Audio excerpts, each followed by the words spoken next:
Ó, está gravando.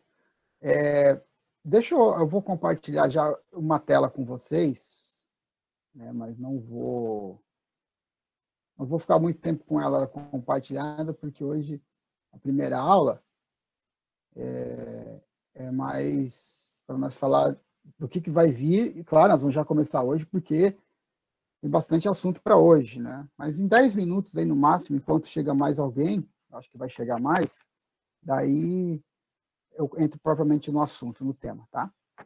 Eu li bem aqui o texto, já dividi ele, e é um texto bem rico, bem construído, e vai nos ajudar a entender principalmente esse primeiro capítulo vai nos ajudar a entender certos aspectos do pentecostalismo brasileiro, aliás, né, o pentecostalismo como movimento, né, não apenas um movimento brasileiro, mas o pentecostalismo enquanto movimento religioso de fato, né? Então, esse primeiro capítulo do livro, ele acaba sendo essa porta de entrada ao tema, né, pentecostalismo. E eu penso que é um momento de tirar dúvidas, é um momento também de compartilhar conhecimento, vocês têm a liberdade de compartilhar o conhecimento que vocês têm sobre o tema, sobre o assunto. E, basicamente, a primeira aula é a parte histórica, né? Então, a parte histórica do movimento. Esse primeiro capítulo, a parte mais importante que eu encontro e compartilho com vocês, é claro que vocês podem pensar diferente, isso é normal, é que, para além do pentecostalismo, tem uma teologia da pentecostalidade, que é um conceito do Simon Robinson, é uma ideia do teólogo peruano, se eu não estou equivocado, o Bernardo Campos, né? E ele tem um livro que eu acho que foi uma dissertação que ele fez, ou uma tese de doutorado, não sei, que é justamente sobre a pentecostalidade da igreja. Então, esse primeiro capítulo é mais para nós situarmos essa questão de tempo, de espaço onde aconteceu os primeiros movimentos, e que movimento pentecostal chegou aqui. Esse pentecostalismo que nós praticamos, ele vem de onde, né? Então, a ideia é essa, nesse primeiro capítulo, tá? Mas dá uma olhadinha aqui na tela que está compartilhada com vocês. Eu fechei o plano de ensino agora de tarde, já mandei para vocês. Tá? Não é esse, aqui é o da antropologia. Eu abri errado. Deixa eu abrir o outro aqui, só um pouquinho. Deixa eu abrir o outro aqui. Eu abri o da antropologia. O que eu mandei para vocês é o... Onde é que está aqui? Aulas de teologia. Está ali, ó. Opa, tem alguém chamando aqui. Quem que é? Chama Sheila. Deixa eu ver aqui. História do pentecostalismo. É esse aqui, ó.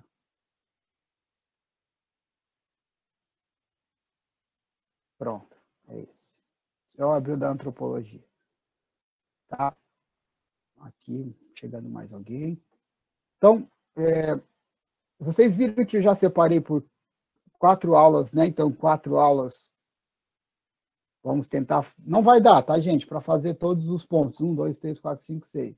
Não dá. Vou tentar. Não dá. Então, é muito importante que vocês leiam o texto. A teologia, ela está dentro de uma área das ciências sociais, né? Então, eu sei que tem muitas pessoas que não gostam que a gente fale isso, né? Que a teologia está dentro das ciências sociais. Eles gostam de... Pai do Senhor, irmão Diego. Eles gostam de dizer que as ciências sociais estão na teologia, mas não importa agora esses orgulhos, né, acadêmicos. Mas o que eu quero falar é que não existe teologia sem leitura, né? Então, é muito importante a leitura. Não tenho tempo. Pois é, tempo é algo escasso, né? A gente tem que fazer tempo. Tem que fazer o tempo dar certo para a gente poder ler. Então, menos redes sociais e mais livros. É a primeira receita que eu dou. Depois, sábado, domingo, menos Netflix, Amazon Prime, HBO Go e assim vai. e mais leituras. 1 hora de leitura por dia é o ideal, né? Assim, para nós aqui do curso básico é bom. Pelo menos ler o texto, tá? É importante. Bom, primeiro tópico do nosso livro, o primeiro item, desculpa, tá? O primeiro item do nosso livro vai tratar da história, o segundo vai tratar, então, do pentecostalismo nos Estados Unidos. E, claro, gente, que sempre é um olhar panorâmico, não é um livro de aprofundamento, né? É um livro de teologia média, básica, média, né? O que diferencia aqui o ser médio e ser básico é a carga horária, então o conteúdo é o mesmo para todos, né? Vocês já sabem disso, né? Mas quer dizer que no nível médio é mais forte, no básico é mais fraco? Não, aqui é uma questão de temporalidade, né? A questão é o tempo que tu passa estudando, tá? Então, depois de 2 anos, tu começa o médio. Os livros, o conteúdo não vai mudar, é o mesmo. Depois, no item 3, nós vamos ter o pentecostalismo no Brasil. E no item 4, nós teremos, então, o pentecostalismo, a teologia do pentecostalismo clássico brasileiro. É basicamente, a minha pesquisa está por aqui, ó. Pentecostalismo no Brasil, mas eu diminui para Santa Catarina. Mas, na verdade, eu vou falar de tudo isso. É obrigado, né, falar. Questão de método, então. Eu vou estudar junto com vocês. Tá? Esse livro, eu até falei para o Jonas, quando ele me convidou, eu aceitei de bate-pronto, porque foi um presente, né? Eu estou reunindo bibliografia, então, quando me convida para dar aula sobre esse assunto, eu aceitei, porque o livro, nas últimas páginas, tem uma bela bibliografia para me consultar, então eu agradeço aí o convite. Bom, então nós vamos na primeira aula aqui, ó. Conhecer a distinção entre pentecostalismo e pentecostalidade, compreender a singularidade do fenômeno pentecostal, desenvolver um olhar panorâmico sobre a história do pentecostalismo e, por último, o objetivo desse primeiro capítulo é conhecer os principais avivamentos que precederam o pentecostalismo, né? Então, existem avivamentos, movimentos, antes do nascimento desse conceito, que o Bernardo Campos chama de pentecostalidade. Nós já vamos ver isso no livro. Tá? Eu não vou compartilhar a tela hoje com vocês, a não ser essa, então eu já vou tirar. Nesse primeiro momento aqui, não tem dúvidas, né? É só apresentação mesmo do plano de aula, o que está programado. Então, se vocês, para quem faltou, por exemplo, hoje, vai saber o que a gente estudou hoje. Ó, tá? Se vocês faltar na próxima semana, vocês têm aqui como tarefa ler e reler, né? Senão vão ficar de joelho no milho. Tá? Vou botar vocês de joelho no milho. Né? Acho que nós todos aqui pegamos essa fase, né? Da escola. Bons tempos. Né? Vamos lá. Deixa eu descompartilhar aqui. Então, tá. Quem tem livro aí, pega ele, né, o livro. Vamos já, na introdução, destacar alguns pontos. Primeiro, na introdução, na página 9, eu quero destacar aqui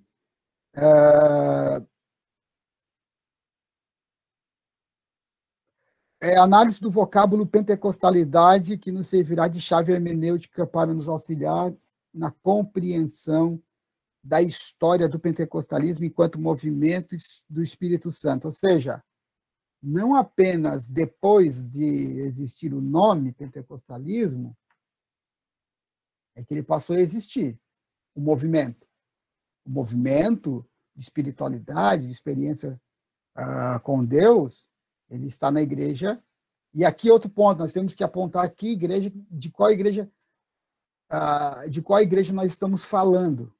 Né? Porque o livro o tempo todo vai falar no primeiro capítulo de igreja, mas não define de que igreja ele está falando. Obviamente que nós estamos entendendo de que igreja ele está falando. Né?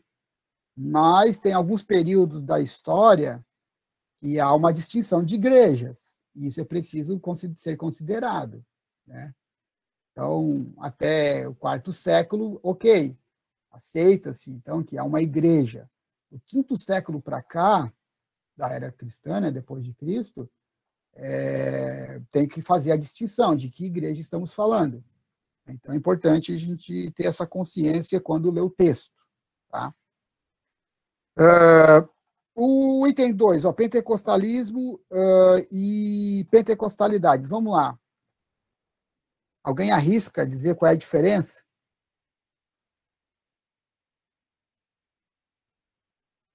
Ou já leu? Quem leu o livro, né, quem leu o primeiro capítulo, pelo menos, pode, talvez, dar uma opinião sobre a diferença entre pentecostalismo e a pentecostalidade. Né? Eu jamais meio que falei, mas quer falar alguma coisa aí, alguém pode falar.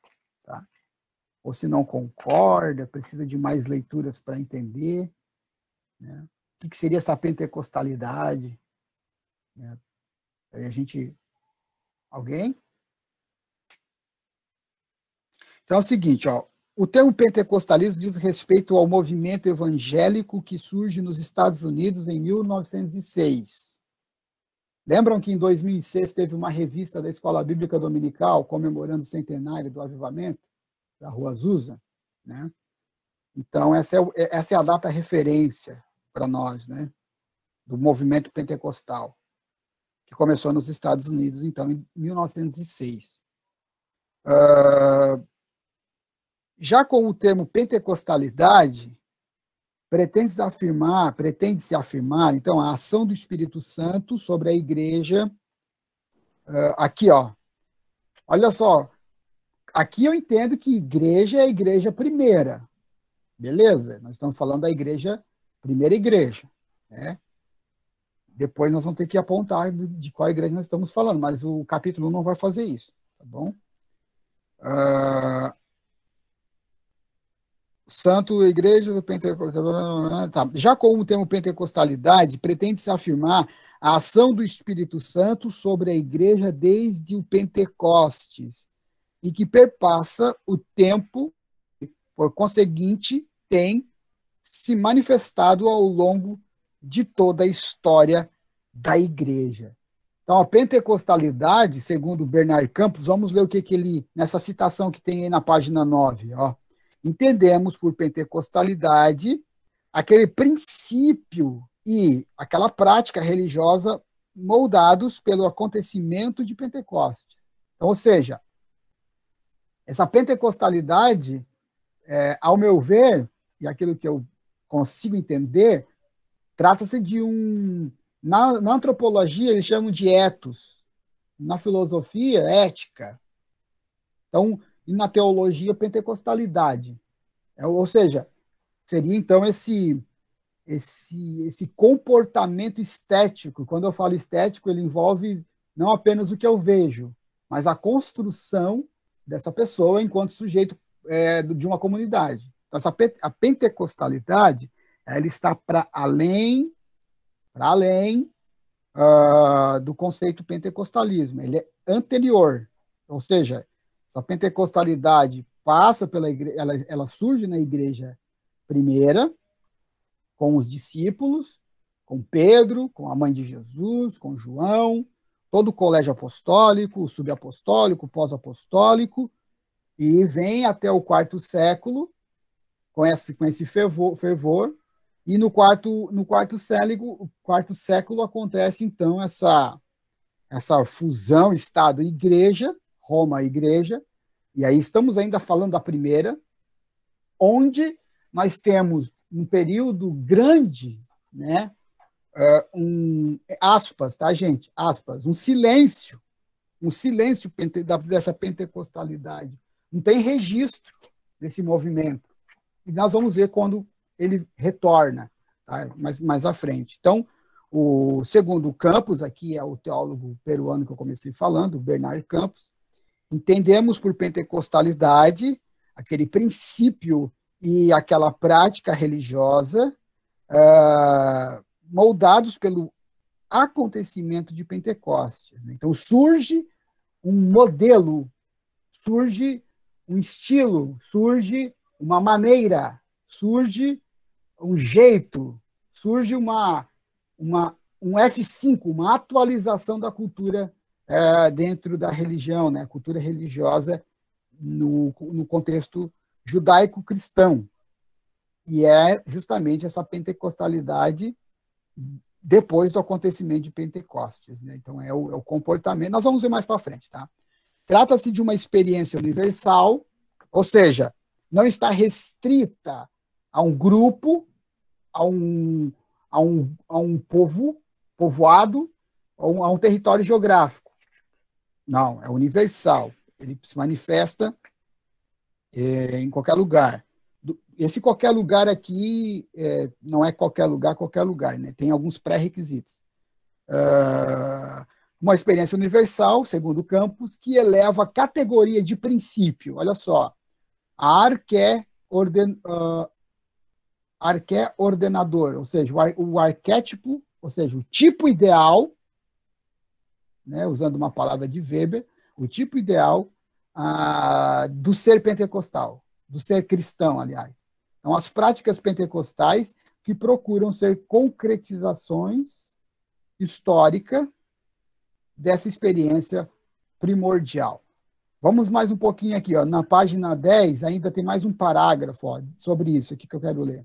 Aliás, um trecho dentro do primeiro parágrafo. Diz assim, a pentecostalidade, embora estando presente no pentecostalismo, não se limita a este, pois está presente em todas as expressões de autêntica fé cristã. Aqui, eu acho que abrimos um primeiro parênteses para a discussão, né? Olha só a afirmação do autor. A pentecostalidade, embora estando presente no pentecostalismo, olha só, não se limita a este. Ou seja, esse novo modelo, esse F5, essa atualização, esse novo modelo de ser, essa forma de ver o mundo, esse jeito estético de se comportar não está limitado ao pentecostalismo, é o que o autor está dizendo, pois está presente em todas as expressões de autêntica fé cristã. Então, é todas. Então, a gente não pode achar, enquanto evangélicos pentecostais, eu vou amplificar aqui, assembleianos, que essa pentecostalidade limita-se ao nosso movimento. Né? Vou dar um exemplo.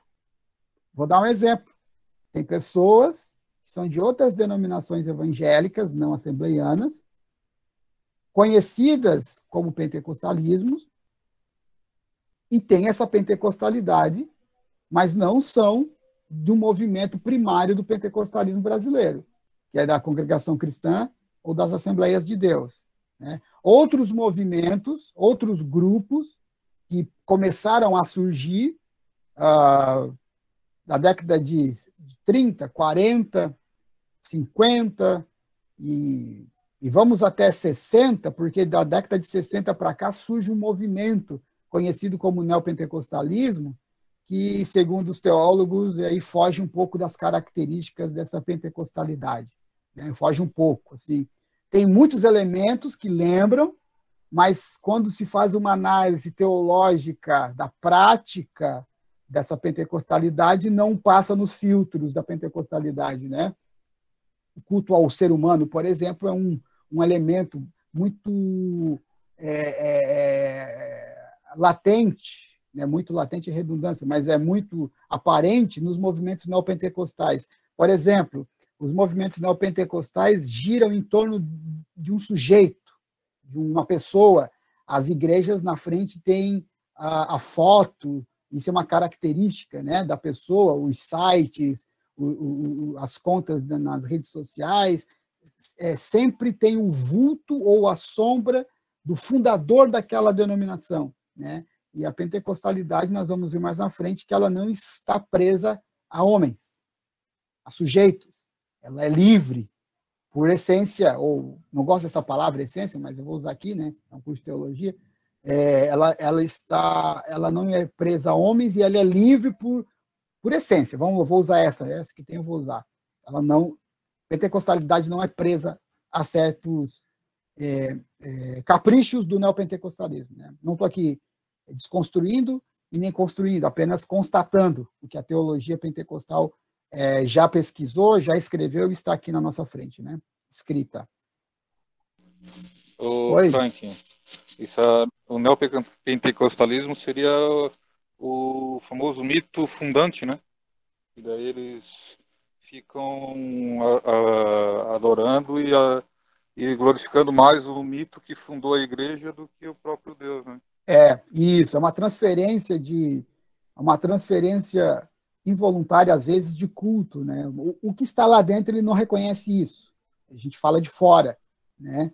Como eles podem olhar para nós e encontrar esses elementos também em nós, sabe? Mas eu só estou constatando aqui até onde vai essa leitura histórica da pentecostalidade, e ela retoma a cada vez que algumas coisas são priorizadas. Por exemplo, pregação da palavra, o culto a Deus, intransferível, né? A crença no batismo no Espírito Santo, os dons espirituais e os milagres. São alguns pontos básicos que revelam a atuação dessa pentecostalidade, né? Então, é basicamente isso. A gente sabe que alguns movimentos não pentecostais não passam nem perto disso, né? Não tem. Eles focam em outros elementos da cristandade e podem, se nós fôssemos fazer um quadro de comparação, a maioria dos movimentos neopentecostais estão sempre olhando para o Antigo Testamento do ponto de vista da prosperidade financeira, né? Que é uma prosperidade, ao meu ver, limitada, porque não é apenas isso, existem outras áreas da prosperidade, não é apenas essa, é também, mas não apenas, a financeira. Então, são maneiras de nós identificarmos essa pentecostalidade. Enquanto estudantes de teologia, nós temos que ter essa crítica, tá, gente? Aqui não é falando mal e nem bem, constatando o que é e o que não é. Do ponto de vista metodológico na própria teologia. E no caso, como uma teologia pentecostal que vocês estão se formando, essas são as formas de fazer a comparação para identificar quem está dentro dessa leitura teológica ou não, né? A vontade de já chutar aqui, né? O Paulo da Barraca já falar tudo que tem que falar, mas vamos devagar que é a primeira aula. E está gravando, né, professor? Vigia na terra. Vamos lá.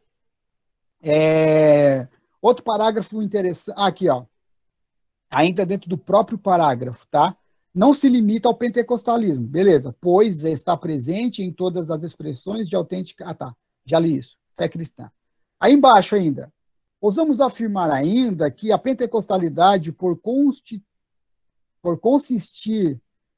na ação soberana do Espírito Santo, pode abrir mão até mesmo de instituições tradicionalmente cristãs. Bom, vamos lá. De modo que o Espírito Santo, quando não encontra espaço em um ramo tradicional do cristianismo, irrompe em ambientes improváveis e em contextos sem muito aparato litúrgico. Página 10, o segundo parágrafo, eu acabei de ler. Olha, é um parágrafo muito, muito, muito importante, porque o livro, no primeiro capítulo, ele vai provar essa tese. Isso aqui é uma tese, vamos lá, uma hipótese, né? Uma tese que está submersa ainda. Eu chamo de tese, né? Ou seja, a pentecostalidade ela não está restrita ao tradicionalismo. Aliás, ela rompe com esses aparatos, se não tiver espaço para ela se manifestar.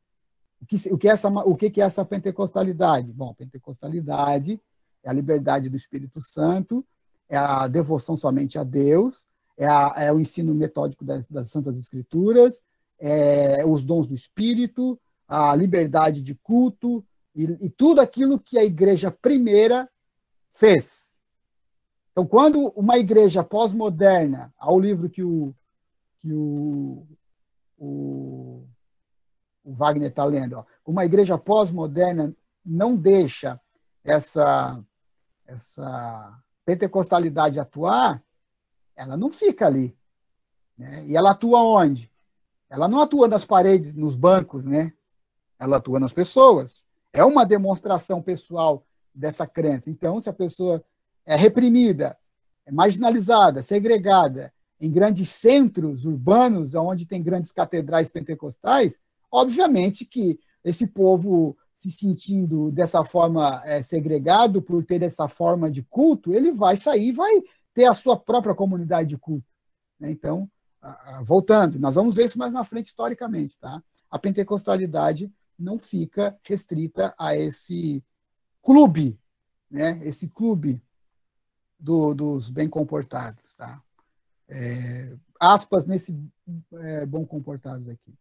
Olha, eu vou destacar um outro parágrafo aqui, na página 10, que é abaixo logo desse. Ó. É exatamente o que se observa nos avivamentos ao longo da história. Como, por exemplo, o avivamento liderado pelo jovem John Wesley, em contexto universitário, e no avivamento liderado por William Seymour, cuja igreja era constituída de excluídos da sociedade. Então, veja, o que o autor aqui está sustentando é justamente que essa pentecostalidade, se ela não tiver liberdade de mostrar o evangelho, revelar o evangelho bíblico, mais uma vez, bíblico, ela sai fora, a pessoa não fica. Né? Não vai ficar presa ao pragmatismo. O pragmatismo dá conta daquilo, se funciona, eu faço. Não fica. Então, conforme o autor, ele cita 2 exemplos, de um John Wesley e do William Seymour. Eles vão ser citados mais na frente, principalmente o Wesley. Tem umas 4 páginas inteiras falando sobre isso. Tá? Eu acho que seria legal, né? Nós ir direto lá, talvez. Acho que fica legal, né? Vamos fazer isso, vamos mudar o método aqui um pouquinho. Olha só. Será que não vai dar confusão? Acho que não. Vamos lá. Página 18. Olha só. Falando de John Wesley. Os wesleyanos. Na mesma época do avivamento morávio. Não vai dar. Vou ter que ler antes. Não dá. Esquece. Nós vamos ter que ler sobre os morávios primeiro. Não vai dar. Tá? Esquece. Tentei, hein? Não deu certo. Depois eu edito essa parte. Vamos lá. Item... Tópico 3 do primeiro item. Olha só. O pentecostalismo e sua singularidade. Então, eu já vou destacar aqui, ainda na página 10. Outro fator importante a respeito do movimento pentecostal é que esse, diferentemente de muitos movimentos religiosos, não está fundamentado numa persona carismática. Uma personagem, eu li em outro idioma. Pois, na verdade, como bem salienta Donald Trump, desculpa, Donald D. O movimento pentecostal não deve sua origem a algum grande líder. Aí eu coloquei uma interrogação, peraí, Jesus, meu, né? Eu já fiquei nervoso lendo isso aqui, já fiquei ruim lendo isso aqui, mas não, eles estão certos, olha só, há alguma grande líder, né? Um grande líder. Ou personagem, mas sim é um avivamento espontâneo que apareceu simultaneamente em várias partes do mundo. Né? Obviamente, professor, que a pessoa principal do movimento pentecostal é Jesus Cristo. Não é isso que o texto está dizendo. O contrário disso. Justamente, aonde tiver 2 ou 3, ali, aí se cumpre o texto. Jesus está no meio. É justamente essa reprodução da pentecostalidade, ou seja, a reprodução da crença que Jesus está entre os fiéis, é a pentecostalidade, em qualquer lugar do mundo, independente. Não precisa ser em Jerusalém, né? Não precisa ser lá, então, em qualquer lugar do mundo. Tá? Mas não está focada numa liderança, né? no homem propriamente dito, né? Ou na mulher, mas é mais... Aqui o homem se aplica bem, porque... eu não me lembro aqui no Brasil. Tem. Mas a maioria são homens, né? Que estão lá nas portas das igrejas, a sua foto dizendo, né? Aqui é o caminho, o único caminho para o céu. Só aqui Jesus cura, só aqui Jesus liberta, só aqui, né? Então Jesus acaba virando, como diria o Pierre Bourdieu, Jesus vira um capital de salvação, né? Algo a ser vendido, algo a ser explorado como material para se vender. É só aqui que funciona. Né? É um erro, porque o movimento pentecostal não deve sua origem a algum grande líder ou personagem, mas sim a um avivamento espontâneo que aparece simultaneamente em várias partes do mundo. Tá? Tem uma citação legal aqui, ó, desse autor, que diz o seguinte, do Donald Gee, que é o seguinte: instintivamente relacionamos a reforma ao nome de Lutero e ao metodismo ao de John Wesley, e ao exército da salvação ao general Butler. Os próprios líderes do movimento pentecostal são eles mesmos o efeito do movimento. Alguns deles têm sido grandemente usados por Deus para estender a amplitude do movimento e, em alguns casos, foram os fundadores de determinados grupos pentecostais. Mas precisa-se registrar o fato de serem relacionados ao movimento geral. Então, não tem essa pretensão dos líderes pentecostais tomar para si. Estou falando dos primeiros, não estou falando da atualidade, vamos chegar lá. Não, eles não tinham, então vou reformar, eles não tinham em si essa ideia de publicizar a sua imagem, mas o evangelho. E aí o evangelho, nesse momento que o pentecostalismo chega no Brasil, através da congregação cristã e depois da Assembleia de Deus, o que evidencia esse movimento é de fato a ação dessa pentecostalidade na pessoa da Trindade, né, do Espírito Santo. Então, isso tem que ficar bem claro, cristalino para nós. Pentecostalismo não tem a pretensão de publicizar grandes líderes. Se isso está acontecendo, é outro tipo de movimento, conforme a própria tradição pentecostal está dizendo, tá? Não sou eu. Eu também concordo, mas não são palavras minhas, eu estou lendo o texto. Tá? Não estou fugindo aqui, mas estou citando. Tá? Concordo. Página 11, é importante reconhecer também que o pentecostalismo, desde sua origem, teve em suas fileiras muitos obreiros cuja maioria não possuía formação teológica, né, formal. Aliás, a live que eu estava assistindo antes de vir para a aula, do professor Claito e do Gutierrez, teve uma parte que eles falaram sobre a formação a recente virada de 2005 para cá que a Assembleia de Deus, os pentecostais brasileiros, deram na formação teológica. Né? Antes, não. Né?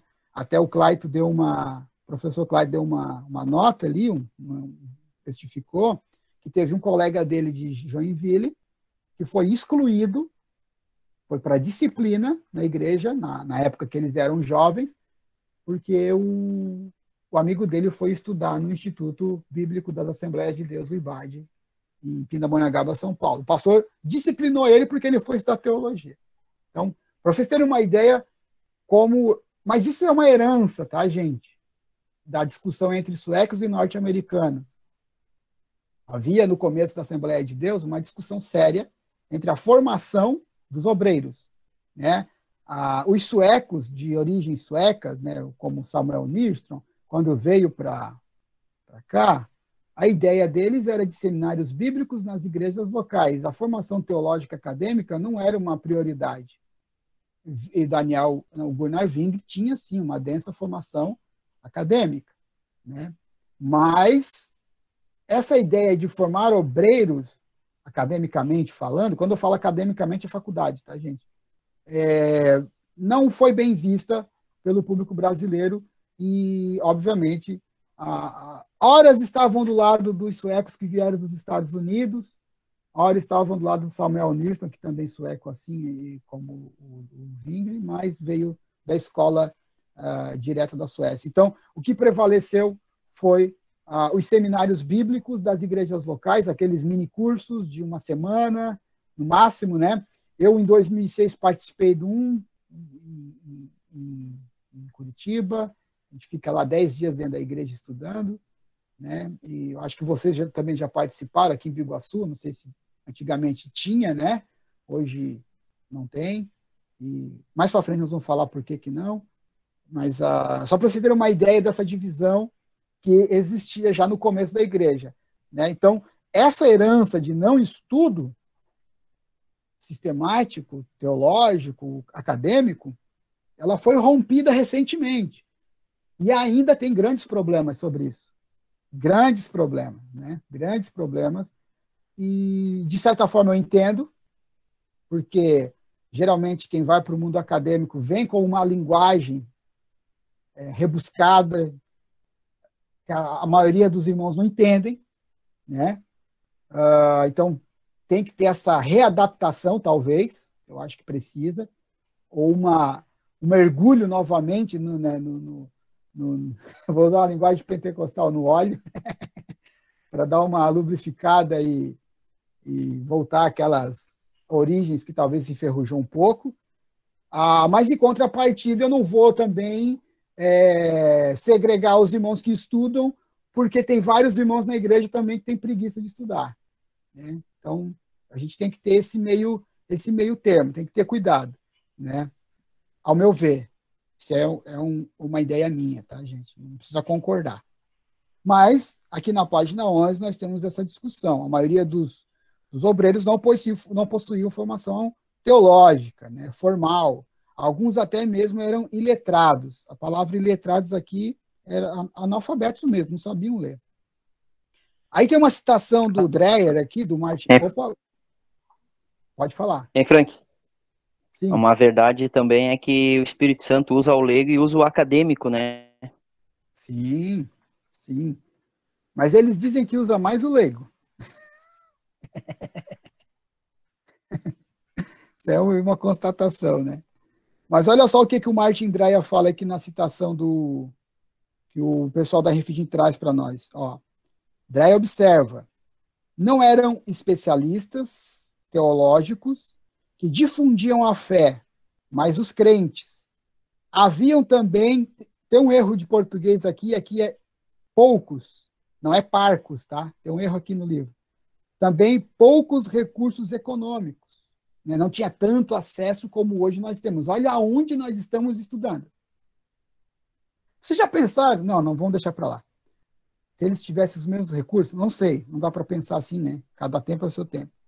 Mas não sei, dá para fazer uma ficção científica aqui se eles tivessem esses recursos. Será como ele seria o desenvolvimento? Né? Oi? Mas assim, Oi? Frank, alô, tá escutando? Sim, agora sim. Tá. Mas assim, Frank, o livro está falando que eram leigos, né? Mas quem ensinou esses leigos? Foram pessoas letradas. Exato. Exato. Então, a gente não podemos...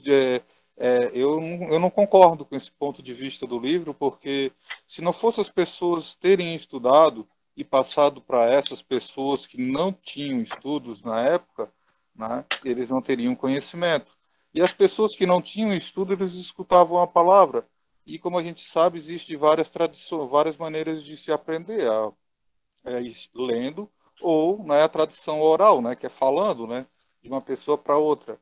Então, Exato. Mesmo essas pessoas não tendo estudo, eles estudavam, porque eles ouviam a palavra, né? Exato. Então, eu não concordo muito com esse ponto de vista do livro e dizer que eram somente leigos, porque os próprios leigos eles ficavam de até 3 meses em cursos teológicos naquela época, em 1930, quando os missionários vieram para o Brasil.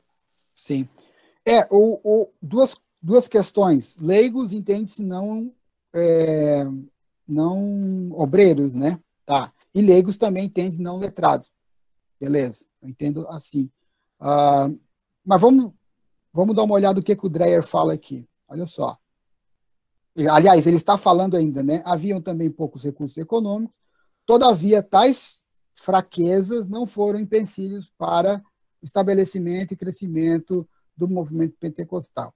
O que a comparação que é feita entre leigos e letrados é justamente a formação em faculdades de teologia. Né? Não tinha. Aliás, estamos ainda engatinhando. Recentemente, tem uma faculdade grande no Rio de Janeiro, que é amparada pela Convenção Brasileira, E ao nosso alcance, nós temos em Joinville a Refidim, que fornece esse material para nós, né? Então, o que o Dreia está dizendo é que no começo não tinha esses especialistas, né? Mas eu concordo que eles aprendiam, de certa forma, os que vieram para cá, os primeiros missionários, como o Gunnar Ving, por exemplo, ele passou por uma formação de seminário de teologia, né? Mas eu concordo. Vamos em frente. Mais alguma coisa, gente? Alguém quer falar? Eu estou olhando para o relógio, estamos indo bem. Bom, vamos lá. Se quiser falar, só... Oi? Queria contribuir aí também nesse ponto de vista, que eu vejo assim como um grande desafio, exatamente a gente se manter doutrinariamente ligado aos postulados da reforma, né, mantém até hoje, mas com essa dinâmica do Espírito Santo. Então a gente, às vezes, dá ênfase demais num ponto, né, esquecendo do outro. E se a gente, eu acredito que realmente é o maior desafio até na individualidade a gente unir esses dois, né? Essa dependência do Espírito Santo e ao mesmo tempo aquele desejo de nos aprofundarmos, temos preparo acadêmico e fazer a obra de Deus, né? Sair para fazer a obra de Deus. Então eu vejo que isso no meu ponto de vista, né, é um grande desafio, porque a gente precisa do poder dinâmico do Espírito Santo, né? E desse preparo. Esse preparo, assim, que, querendo ou não, a gente aprendeu muito com a reforma, né? Sim. E agora eu acredito que a gente até fazer uma pergunta para ti, bem específica mesmo. Tu acredita que nós podemos ensinar alguma coisa à reforma? E se tu acredita que as igrejas mais reformadas, não sei se tu tem contato com algum irmão reformado, do reformado, que é das igrejas tradicionais mesmo, né? Sim. Porque eu acredito assim que a gente aprendeu muito tempo com ele historicamente falando, mas eu acredito que eles, tirando os estudiosos, Frank, as pessoas mais simples, eu já trabalhei com batista e tal, tradicional, e eles têm interesse em aprender sobre os dons, eles têm interesse em aprender sobre essa manifestação espiritual. E eu pude explicar um pouco sobre isso para alguns colegas. Se tu acredita que nesses últimos dias, tu acredita assim que nós podemos ensinar essa pentecostalidade aos irmãos reformados? Sim. Uma pergunta para ti. Sim, pode. Cabe ao irmão reformado a humildade em querer aprender. Isso tudo depende do aluno e do professor, essa troca, né? Do discípulo e do discipulador. Assim como nós aprendemos com eles, eles também, obviamente, podem aprender conosco, mas... Né, hein, professor? Tem que ter humildade para querer aprender, né? Então, às vezes, eu conheço alguns, né, que são doutores, pastores, né, tanto presbiterianos, metodistas e luteranos, professor, que já passo a palavra, irmã, já só um pouquinho. Que eles não veem em nós um recurso, né? Agora, depende de qual lugar que um pentecostal está falando. Então, eles veem muito isso, né? Eu estou falando do alto clero, tu já citou irmãos do baixo clero, do pessoal do banco e tal. O pessoal do banco, eu vejo, não tenho muito contato, mas eu tive contato com um pastor batista, da primeira igreja batista, e ele disse um dia, nossa igreja precisa de uma reforma, de uma atualização litúrgica, etc. e tal. Ou seja, eles fazem, mas parece, na fala dele ele dizia, parece que falta alguma coisa assim, eu acho que eu vou lá aprender com vocês. Como é que vocês enchem igrejas? Né? E eu tive uma aula, não lembro com quem, que disse que, é o Bernard Campos, o livro do Bernard Campos, Pentecostalidade, que está aí na minha prateleira ali na sala.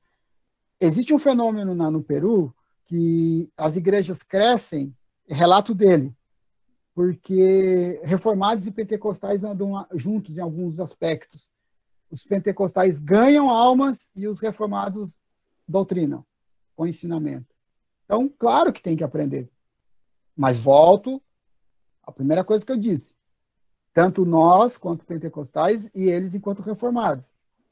Numa relação de aprendizagem, a humildade é imprescindível, né? Ninguém aprende sem humildade. Fala, Manjô. sobre esses leigos, sim. Eu sou muito apaixonado pelos leigos, principalmente pelos profetas, e dos mais profetas que eu sou apaixonada pelo mais leigo é o de Daniel. Eu queria falar um versículo aqui, 2 Timóteo, o 4, que diz assim, 4:3. Porque virá tempo em que não sofrerão a sã doutrina, mas tendo comichão nos ouvidos, amontoarão para si doutores conforme as suas próprias concupiscências, e desviarão os ouvidos da verdade, voltando às fábulas. Mas tu, se sóbrio em tudo, sofres aflições. Faze a obra de um evangelista. Cumpre o teu ministério. Eu sou apaixonada pelos leigos. Mas hoje, tem os estudos aí, eu estou estudando, mas eu sou apaixonada pelos aqueles velhinhos, pelos profetas, assim, aqueles bem... Por Você tem quem? que estudar. Quem que a senhora falou? Profeta? Antes do profeta, a senhora falou o quê? Que eu sou apaixonada pelos antigos, que não tinha não tinha teologia, não tinha faculdade, e meditavam e mergulhavam na Bíblia. Aí parte para a questão da oralidade e a experiência do sujeito. Nós vamos falar isso um pouquinho mais na frente, que vai falar da oralidade. Perfeito, perfeito. A gente é livre para gostar do que quer, né? Eu já gosto mais de todos os dois. Eu acho que precisamos andar de mãos dadas com os leigos e os clérigos. Eu entendo leigo aqui como não clérigo. Nem todo leigo é ignorante. Tá? Não estou ignorante do ponto de vista da teologia. Leigo aqui entende-se não obreiro, não clérigo. Não é leigo do ponto de vista sem letra. Mas eu sei que a senhora falou e eu concordo também. É isso aí. Só que o bom é gostar de todo mundo, né? Professor? Oi? Professor, aqui eu achei necessário só para endossar tudo que o senhor está dizendo. O senhor está seguindo o livro e está explicando bem direitinho. Mas só deixar claro que o livro, o conteúdo até aqui e até o final dele, ele não pretende colocar um ponto de vista dele, ou seja, da Refidim. O que nós temos aqui sobre os leigos e o histórico descaso com o estudo teológico no princípio do pentecostalismo brasileiro, isso é histórico, não é um ponto de vista do livro. O que o livro está trazendo aqui é a história do pentecostalismo. Então, não é o que a Refidim acha que são os leigos os mais usados ou os menos usados pelo Espírito Santo. Mas o que a Refidim está trazendo é que, historicamente, no princípio do pentecostalismo brasileiro, houve um preterir, ou seja, um descaso com o estudo teológico, já que quem estuda um pouco também da história do pentecostalismo americano, acha que os suecos, eles não quiseram fazer uso do ensino teológico sistematizado, já que o ensino teológico sistematizado nos Estados Unidos esfriou a espiritualidade do americano, da igreja americana. Aí eles não quiseram trazer esse mal para o Brasil, ou correr esse risco, digamos assim, de o ensino teológico sistematizado esfriar a igreja, o pentecostalismo brasileiro, que começou tão bem, né? Então, eles priorizaram uma mensagem mais escatológica. Eles vieram pregando, até por causa ali da coincidência com a Primeira Guerra, depois da Segunda Guerra, pregando um retorno de Cristo e priorizando essa mensagem de que Jesus salva, cura, batiza com o Espírito Santo e que em breve ele voltaria. Então, só deixando bem claro que não é a visão do livro, né, de que os leigos foram absorvidos pelo pentecostalismo, né, e houve um preterir dos estudiosos. Não, é que historicamente isto foi assim. Só deixando claro, professor Frank, se o senhor quiser até falar melhor sobre isso, mas está bem explicado, ao meu ver. Não, perfeito. Eu acho que os adendos sempre são bem-vindos. A gente não quando tu está falando, eu estou lembrando do professor Décio dos Passos, que tem um livro chamado Pentecostalismo à Origem, E ele vai dizer na altura do livro, da história do pentecostalismo, e que o pentecostalismo norte-americano ele inicia-se com o movimento rural, depois urbano, né? Então, a cultura do Brasil do século XX, pós-guerra, pré-Primeira Guerra, aliás, né? Chegou aqui em 1910, né? A Primeira Guerra foi depois. A cultura, a economia, um país de quinto mundo na época, ou de sexto, né? Um subdesenvolvido, subnutrido. A mensagem da esperança, né, pregada pelos pentecostais, não era tempo de problematizar ainda. Né? Por isso que eu disse que no final do livro, talvez, quando eu chegar na parte teológica, aí nós vamos entender qual é o papel do acadêmico, do estudante, profundamente falando da questão teológica. Nós estamos ainda na parte histórica. E o irmão Jonas foi feliz quando ele diz, não é o ponto de vista da Refidim, né? Isso aqui são fatos históricos. E contra o fato, tu não vai discutir. Está dado, nós só vamos relatar.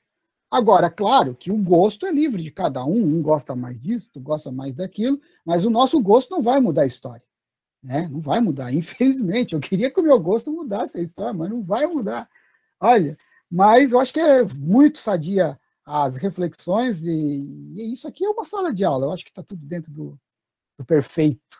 Eu acho que isso é muito rico. É muito rico. A gente só aprende. Mas só lembrando que esse autor que eu citei, o professor Décio dos Passos, é um teólogo católico, que é professor nosso no programa lá de pós-graduação na PUC, e ele fala, eu até botei isso num texto meu, essa citação dele, que o movimento pentecostal inicialmente um movimento rural, depois urbano, mas enquanto movimento urbano, também o movimento dos excluídos e marginalizados no seu primeiro momento da história. Lembrando que o movimento pentecostal, segundo o Paul Freston, é um movimento de, no mínimo, 3 ondas. Então, tem a primeira, a segunda e a terceira. E no livro aqui da Refidim vai falar. Tá? Então, eu acho que... eu sei que vocês estão ansiosos para chegar lá no debate, mas vamos mais devagarzinho. Tá tudo certo. Tá, gente? Mais alguma colocação? Posso avançar? Olha só, ainda na página 11. Gente, eu vou dizer, eu risquei o livro todo, é muita coisa boa aqui, né? Então, vamos devagar, né? Vocês não estão com pressa. Se acabar, a gente continua semana que vem, não tem problema, né? Vamos lá, olha só. Página 11 ainda, o subtópico 4. Finalidade do estudo da história do pentecostalismo. Bom, a história do pentecostalismo busca resgatar o passado a fim, né, de compreender a origem, realizações religiosas, sociais, culturais e políticas. Aí aqui eu gostei quando botou a palavra políticas, né? Porque é o meu objeto de pesquisa atualmente, né? Política e o pentecostalismo catarinense, né? Mas eu não vou falar disso agora porque tem muita gente traumatizada de ontem ainda, né? Então deixa para mais para frente, tá? Então vamos lá. Frequentemente se vive o presente esquecendo-se do passado, né? Aí a irmã Jo já lembrou nós, ó, os veinhos do passado, eu gosto deles. Né, ela, com essa preferência dela, ela cita aqui o que o livro está dizendo, ó, né? Como consequência, incorre-se nos mesmos erros, comprometendo o presente e o futuro. Ou seja, né, o que o livro está alertando é que nós aprendemos com o passado e nós não podemos cometer... E ele vai falar um pouquinho mais na frente sobre isso, tá? Talvez o presente precise de algumas adequações. Não sei se a doutrina precisa melhorar. Eu acho, sinceramente, não precisa. O que precisa é praticar mais. Né? Aí sim, talvez a nossa liturgia precisa ser aperfeiçoada do ponto de vista cultico, e outros elementos do pentecostalismo que foram, eu ia usar uma palavra do futebol, mas não vou colocar aqui, foram deixados de lado e foram substituídos, né? Então, e para nós talvez consertarmos esse presente e o futuro remoto, que está logo ali, sem dúvida. Frequentemente se vive o presente esquecendo do passado. Como consequência, incorre-se nos mesmos erros, comprometendo o presente e o futuro. Então, por tais razões, é extremamente importante o conhecimento das origens e evolução do pentecostalismo. É o que nós estamos construindo agora. Ô, Robson, você assustou com o trovão? Eu escutei daqui, irmão. Tá, gente? Então, essa parte da história, ela é fundamental e ela se justifica justamente para nós não perdermos o corrimão na subida da escada. O corrimão serve para isso, né? Nos apoiarmos, quando sentir cansado, descansar, se faltar luz, tomara que não falte agora, né? Se segurar para continuar o nosso caminho. Então, a história, os relatos, os fatos estão dados, estão escritos justamente para que nós não venhamos nos perder na trajetória, tá bom? Página 12. Tem umas coisas legais aqui que eu destaquei, deixa eu ver aqui. Tá, olha só, aqui na página 11 ainda o estudo da história do movimento pentecostal permite, agora a página 12, letra A, B, C, D, E, F e G. Olha só, letra A, conhecer os motivos e os efeitos das transformações pelas quais passaram as pessoas que se identificaram com o movimento pentecostal. Aqui está falando do capital social que o pentecostalismo dá, né, para essas pessoas, e eu vou citar 2 exemplos. A questão da reintegração social de pessoas marginalizadas. E aí vocês escolhem aí entre andarilhos, mendigos, a viciados, né? E o vício aqui pode ser em qualquer coisa que distancia o ser humano do seu habitat social e, claro, do habitat com Deus, né? Nesse momento.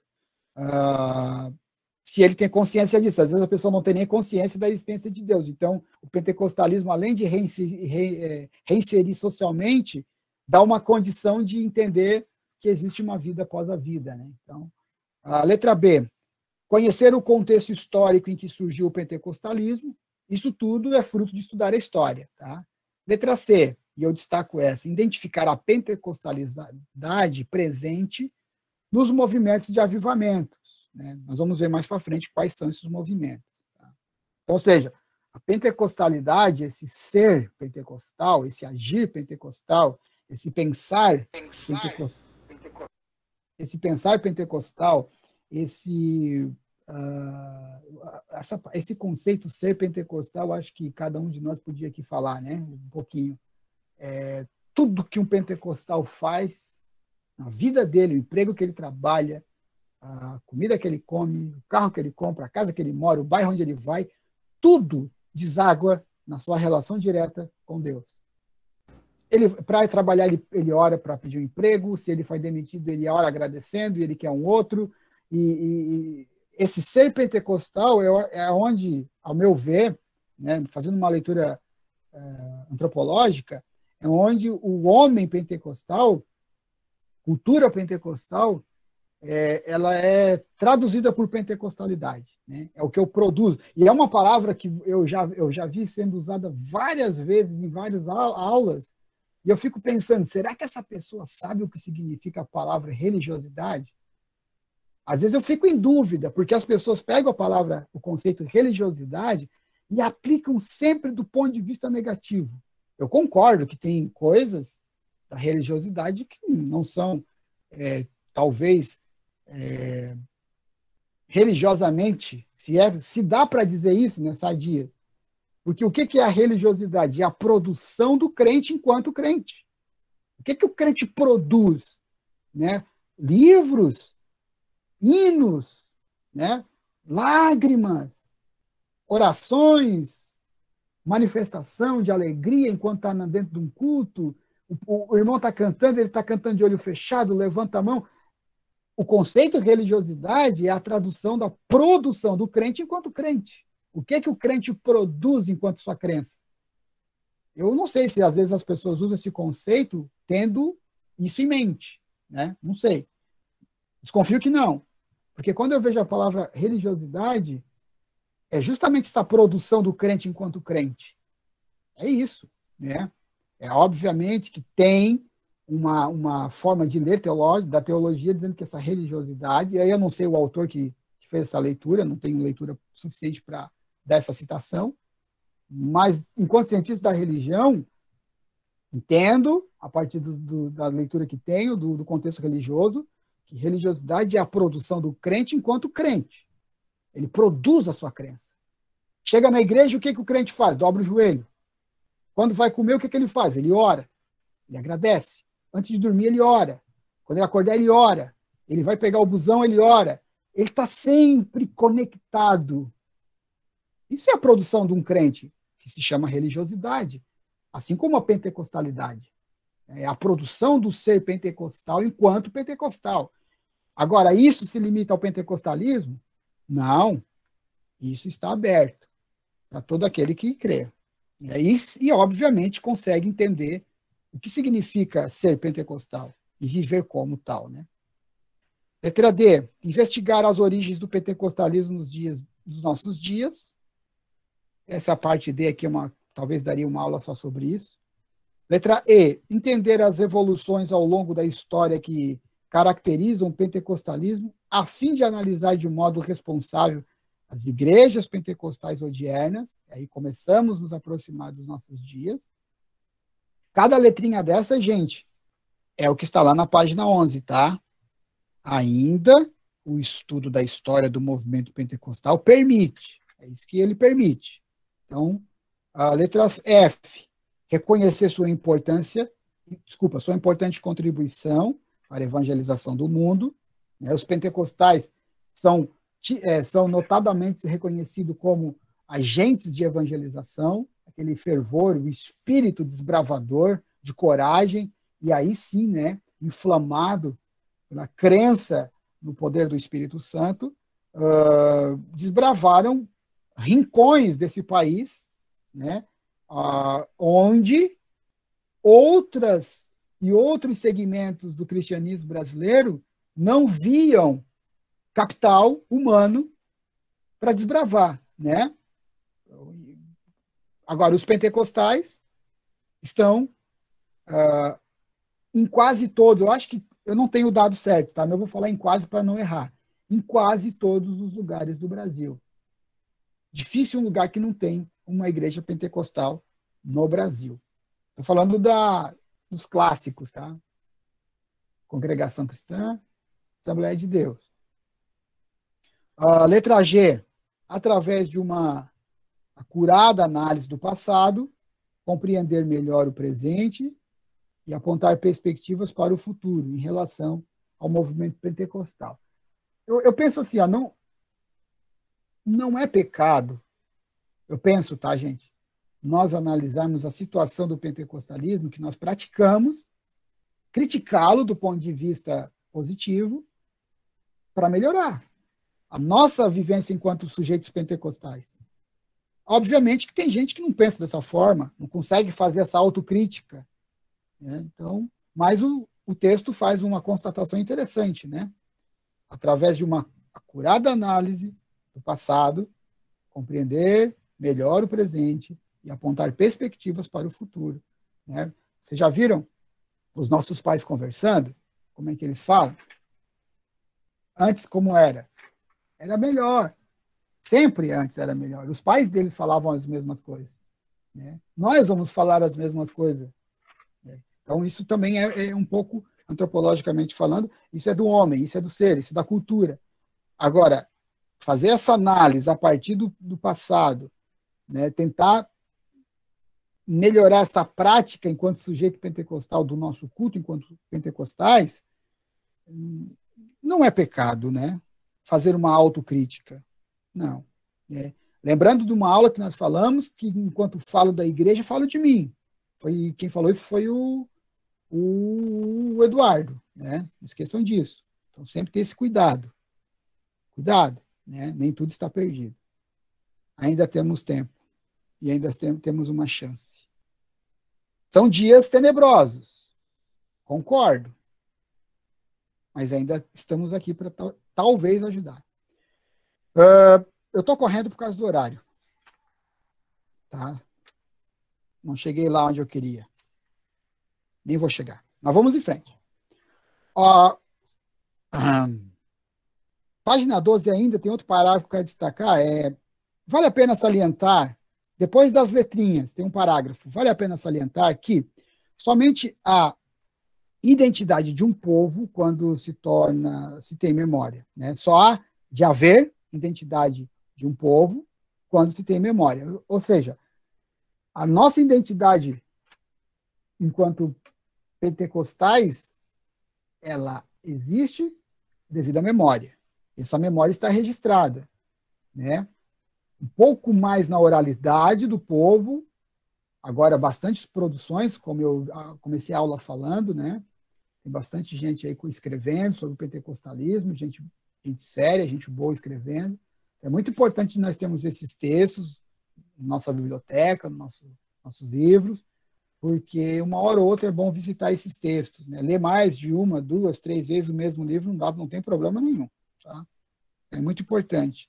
Logo, para termos plenamente consciência da nossa identidade pentecostal, é necessário um resgate histórico. Conhecendo o passado do pentecostalismo, podemos compreender adequadamente seu presente, elaborar perspectivas quanto ao seu futuro e avaliar de modo inteligente sua relevância na história da igreja. Então, aqui a igreja ainda é aquela igreja, primeira igreja. Depois ela começa aqui mais na frente a ganhar outros ares, outros nomes, tá, gente? Alguém quer falar alguma coisa? Por favor.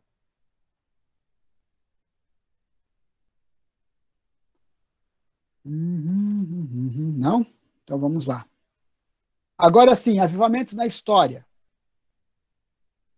No resgate da história do pentecostalismo, nos reportaremos aqueles movimentos e avivamentos cuja pentecostalidade se faz presente. Aliás, é justamente por conterem o princípio pentecostal ou pentecostalidade que esses movimentos podem ser chamados de avivamento.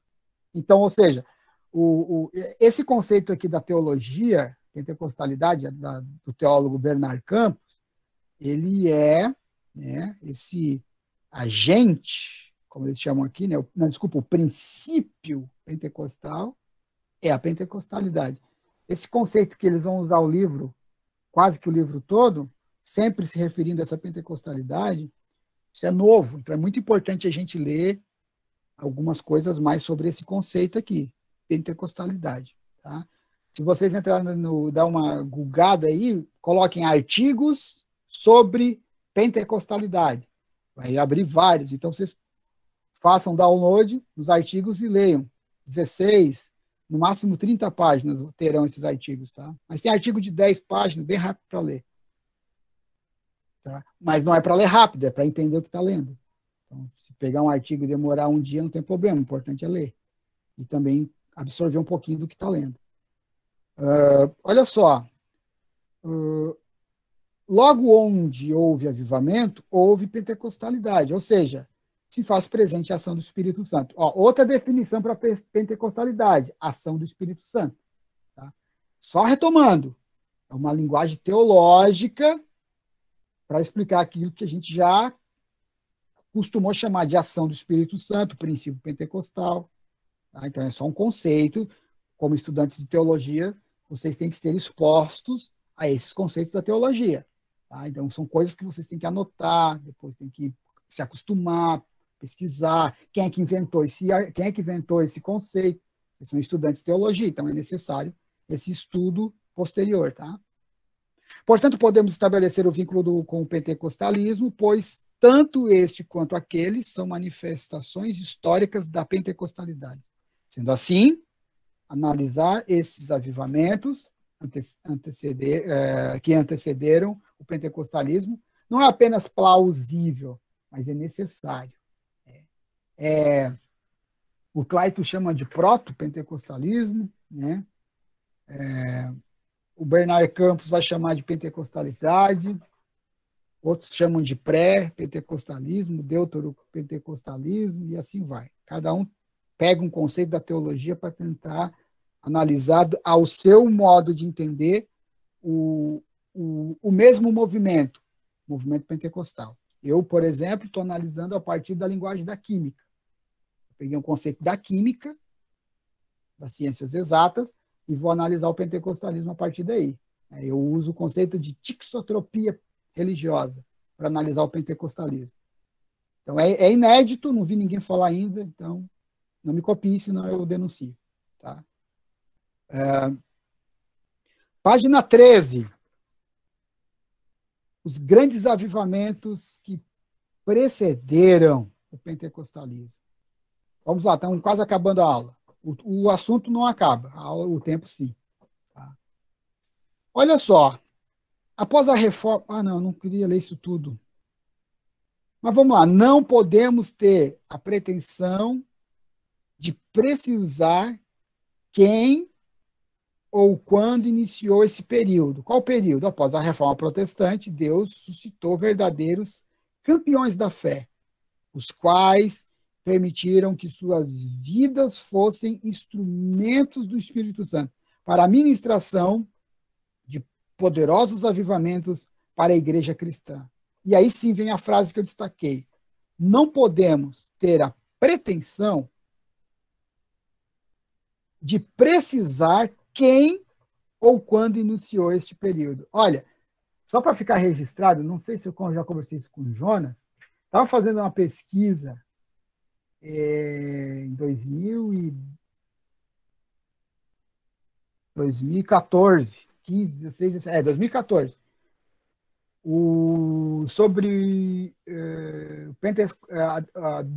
a minha pesquisa era do pentecostalismo de missão ao processo de despentecostalização do Brasil. Era uma pesquisa grande, depois tive que diminuir porque era só um TCC, né? Tinha que ter cuidado. Aí eu comecei a ler, pesquisar, entrevistar e tal, conversei com várias pessoas, né? E entrevistei várias pessoas, 10 pessoas no mínimo, eu acho que eu botei 10 nos meus questionários. E eu descobri, lendo um artigo do Clayton Pomeroy, que é o diretor da Refidim, não sei se tu já leu isso, Jonas, que antes, 60 anos antes do pentecostalismo chegar, das línguas estranhas começarem a ficar conhecidas, das profecias, teve um senhor no interior do Paraná, isso está num texto do Clayton, eu não lembro onde, tá? Que ele foi batizado no Espírito Santo, falou em línguas, 60 anos antes da chegada de Daniel Bergo e Nervin. Quando essa notícia desse movimento chegou no Paraná, ele estava vivo ainda, e ele foi lá no culto, e eles reconheceram ele como um dos primeiros ainda, antes mesmo da chegada. E aí, no artigo do Clayton, não sei se é o artigo ou é a tese de doutorado dele, acho que é um artigo. Como que esse senhor, ele era um lituano.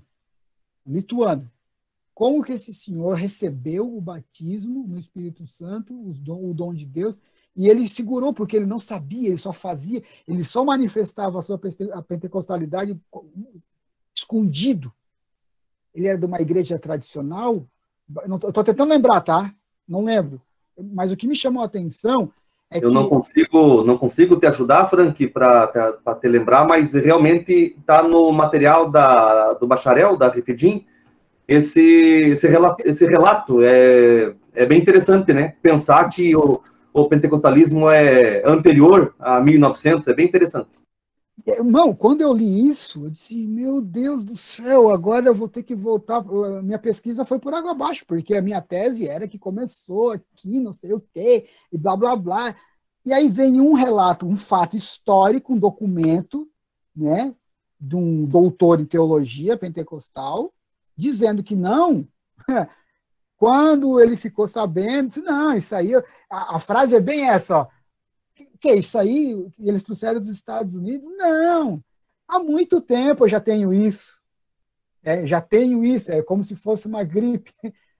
Para vocês terem a noção de que a pentecostalidade está ao alcance, né? Eu penso que agora essa parte da aula final, a prática da pentecostalidade, outra, né? A pentecostalidade ela não pode ser apenas teorizada, ela é prática. né? A sua própria nomenclatura, pentecostalidade, né? Ela é prática, é prática. Então, veja, tempos antes, décadas anterior à chegada do movimento pelos suecos, pelo Franciscone, né, que trouxe a Congregação Cristã do Brasil um ano antes da Assembleia de Deus, 1910. Depois, 1911, veio, então, os suecos, né, o Franciscone, um ítalo-americano, que também recebeu o dom do Espírito, mas não ficou muito tempo aqui. Enfim, o que interessa no nosso caso, e eu fui criticado na minha banca de TCC, levei um puxão de orelha. Obrigado, professora Daniele, né, uma judia, obrigado mesmo. Quando eu defendi lá na minha banca, na minha apresentação, dizendo que o texto todo eu estou dizendo assim, ó, porque o pentecostalismo, a Assembleia de Deus, ela diz assim, tu está dizendo que o pentecostalismo começou pela Assembleia de Deus aqui no Brasil? Daí eu disse, sim. Ela assim, tu está errado. Na banca, eu fui corrigido na banca. Não, Frank. Obrigado, professora Daniela, um beijo. Ela disse, não, o primeiro movimento que chegou aqui foi a Congregação Cristã. Pode ser menor, mas foi o primeiro. Pode não ter tanta expressão, mas eles eram o primeiro, né? E aí tem o problema ali da teologia e tal, a gente sabe, né? O problema que eu digo é que nós temos uma teologia, eles têm outra, beleza? Não estou dizendo que é um problema para mim, né? E se nós for discutir aí com eles, vai dar problema, nós vamos brigar com eles, né? No bom sentido.